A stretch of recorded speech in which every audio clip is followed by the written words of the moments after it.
আপনার সাথে যদি আমি বিছানায় ঘুমাই, আপনার মেয়েকে কি আমি বোন বলে ডাকবো? হোয়াট কি এখন মেসেজ দেখাবো আমাকে ভাইয়া বলে ডাকে? করতে পারে, আমার করতে পারতো, বা জুনিয়র সাকিবকে যেটা করছে সেটা করে দিতে পারতো, আমাকে আমার সাথে করতে পারতো, এটা স্বাভাবিক। আমি লাইভে দেখাইছি স্বাধীনতার প্রায় পরপরই তার জন্ম।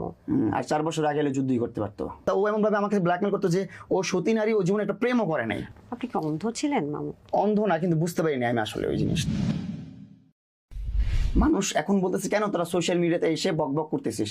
ভাই আমার তো আর কিছু করার নাই, যতই প্রাইভেট রাখতেছি ততই আমার নিজের জন্য কাল হয়ে দাঁড়াচ্ছে জিনিসগুলো। যত আমি প্রাইভেট করতেছি তত ওর মন মতো ও স্ক্রিপ্ট বানাইতেছে, লাইফটাকে একটা স্ক্রিপ্ট বানাই ফেলছে আমার, যেভাবে বলতেছে সেভাবে চলতেছে। এখন আমি কিছু করতে পারতেছি না, কোনো মুভমেন্ট করতে পারতেছি না। এই রিসেন্ট একটা লাইভ করছি, লাইভ করে আসছি, আমি ওর বাসায় ঢুকছি রাতের 5টা, 4:30টার দিকে, 4:30, 5টার দিকে ওর বাসায় ঢুকছি। একটা মানুষ কিভাবে ওর বাসায় ট্রেস পাস করবে? ও আমাকে ট্রেস পাস মামলা দিছে, আমি নাকি ওর বাসায় ট্রেস পাস করছি। 5টা বাজে আপনার বাসায় ট্রেস পাস করলে ডিএইচএস এর সিকিউরিটি আপনি ফোন দিয়ে আনবেন না? আপনার মা পাশের রুমে বসে আছে, আপনার মাকে ডাক দিবেন না?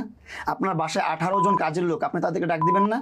বাসার নিচে গায়ে আপনার কেয়ারটেকার, আপনার চায়ের দোকানদার, সবাই আপনার লোক, আপনার বাড়ি।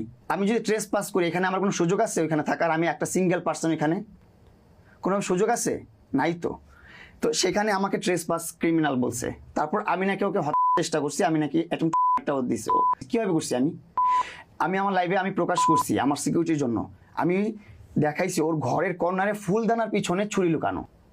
ছুরি ও বলছে যে থাকতেই পারে। হ্যাঁ চুরি থাকতে পারে, কোথায় থাকতে পারে? স্বাভাবিক জায়গায় থাকতে পারে। ওটা কেন কিচেনে থাকতে পারে। কেন রাখছিল? কেন রাখছে? এটা ওর নিয়তি অন্যরকম ছিল। বা মানে আপনাকে হিট করার? হয়তো বা থাকতে পারে, আমার করতে পারতো, বা জুনিয়র সাকিবকে যেটা করছে সেটা করে দিতে পারতো, আমাকে আমার সাথে করতে পারতো, এটা স্বাভাবিক। আমি লাইভে দেখাইছি, আপনারা যারা দেখছেন আপনারা জানেন, আমি লাইভে দেখাইছি একদম ছুরিটা একদম ধারালো ছুরি দাঁড়া করানো। ও বলতেছে যে আমার বাসায় আমার ছুরি থাকতেই পারে। আচ্ছা, এই যখন বাসা থেকে চলে আসা শুরু করলাম তখন থেকে ব্ল্যাকমেল শুরু করলো। কি ধরনের ব্ল্যাকমেল? তুমি চলে গেলে আমি তোমার সাথে থাকতে পারতেছি না, আমি তোমার সাথে থাকতে পারবো না, এতদিন ছিলা, আর কয়দিন থাকো, থাকলে সমস্যা কি? আর যখন না আসবো তখন হাত কাটবে। ওর হাত দেখবেন এখান থেকে পর্যন্ত সব স্টেপ করা, সব কাটা, এখানে কয়েক হাজার কাটা আছে। এগুলো কি আপনার জন্য নাকি আগেও দেখেছেন? আমার জন্য। আমাকে ব্ল্যাকমেল করতে। প্রথম সম্পর্কের সময় দেখেননি এরকম? না, এগুলো ছিল না। আচ্ছা আচ্ছা, ফ্রেশ ছিল 2 হাত। ও আমাকে হাত কেটে কেটে ব্ল্যাকমেল করতো যে আমি যাব।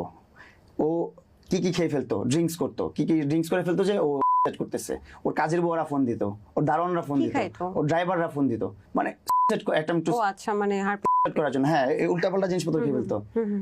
তো তখন